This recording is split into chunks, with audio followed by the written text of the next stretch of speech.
Happy New Year, humans! Welcome to the very first episode of Once Upon an Illustration. I am Trudell, the comic god, and I will be telling you the story of the Frog King. So sit back, relax, and enjoy. In old times, when wishing still helped one, there was a king who had many daughters, and they were all beautiful.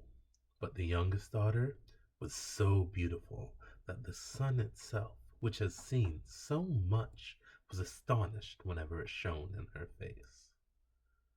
Close by the king's castle lay a great dark forest. In the forest, under an old lime tree, there's a pond. And when the day was very warm, the king's child went out into the forest and sat down by the cool pond. And when she was bored, she took out a golden ball and throws it up high and catches it. The ball is her favorite plaything.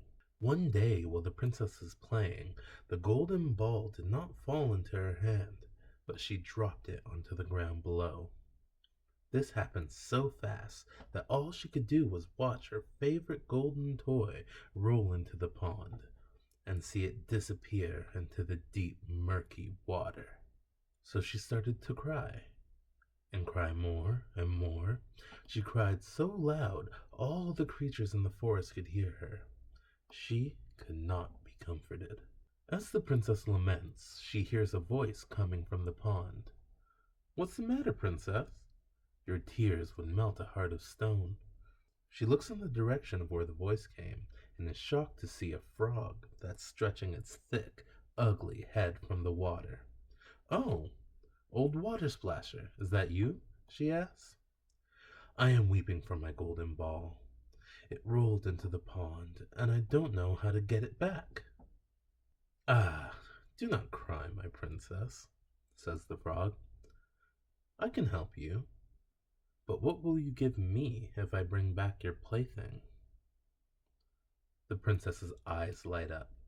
"Whatever you will have, dear frog," she says in excitement. "My clothes, my pearls and jewels, even the golden crown which sits atop my head." The frog takes a moment, then answers, "I do not want your clothes, your pearls or jewels, and I even don't want your crown. But if you were to let me be your companion and playmate, let me sit by you on your table, eat off your little golden plate, and drink from your little golden cup, sleep in your little bed, and love me, if you promise me this, I will go down to the bottom of the pond and get your golden ball back to you." "Oh, sure," the princess responds. "If you get me my ball back, I will promise you all you wish." But as she was speaking, she thinks how ridiculous this crazy frog is. He lives in the pond with the other frogs and croaks. A frog can be no companion to a real human being.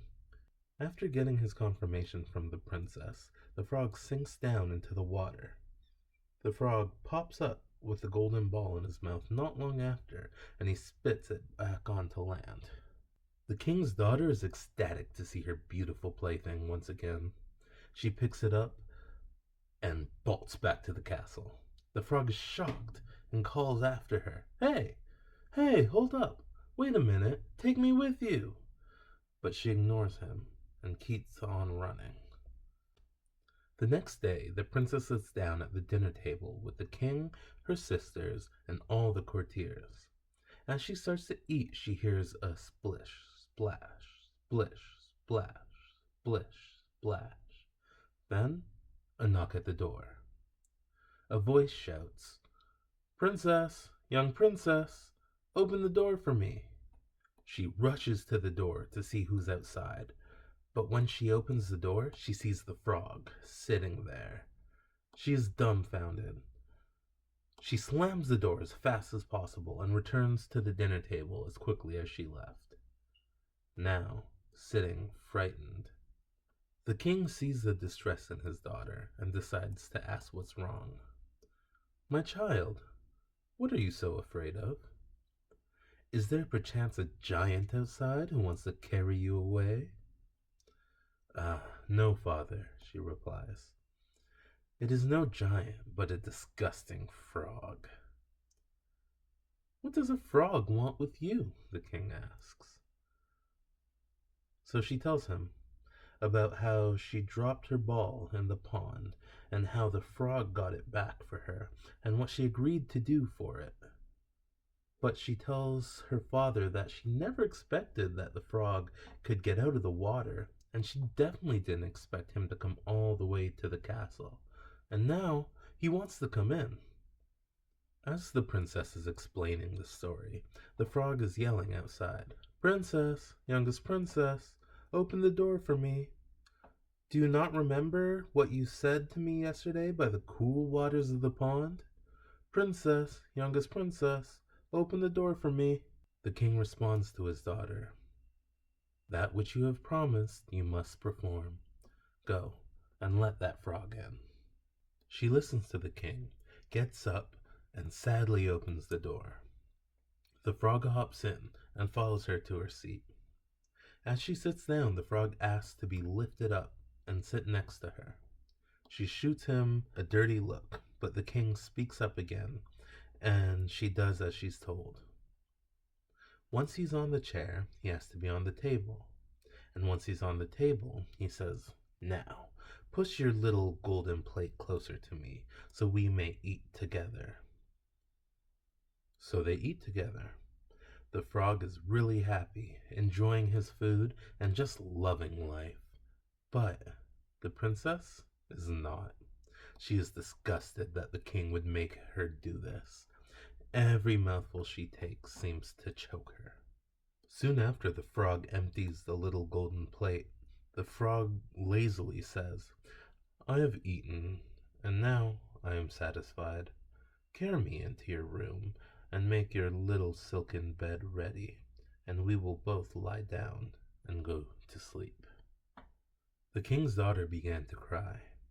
She was afraid of the cold, wet, slimy thing that she didn't even want to touch, much less share her pretty warm bed with.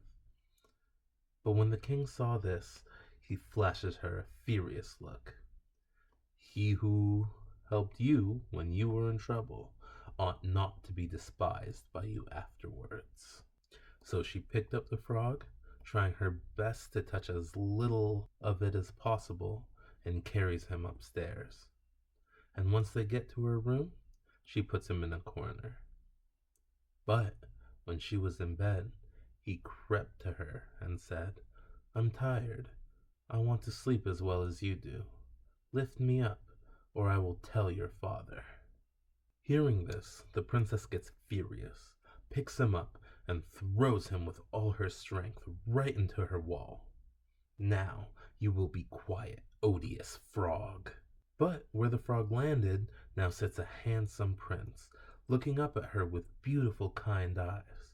And this totally changes the princess's attitude. The newly transformed prince tells the princess that he was turned into a frog by an evil witch, and that she was the only one who could have saved him from that pond. And tomorrow, if she'll go, he will take her to his kingdom. With consent from her father, the prince became both her companion and husband. Then they finally go to sleep. The next morning, the sun wakes the new couple. And as they wake up and go outside, they see 8 white horses with beautiful ostrich feathers on their heads, linked together with glistening gold chains attached to a wonderful white carriage, pull up. Driving is the prince's old friend and servant, faithful Henry. Henry helps the two into the carriage, and they drive off into the morning sunlight and live happily ever after in their new kingdom. The end. Alright guys, so that was the story. I hope you enjoyed it. If you did, please leave a like and subscribe because there's so much more to come. Also, if you want to take a better look at the image I made, how about you check out my Instagram? There'll be a link in the description below. But yeah, awesome, guys. That was my very first episode of Once Upon an Illustration. I am Tridell, the comic god, and I truly hope you guys have a wonderful year. So, yeah, that's what it is. Happy 2021. Peace out.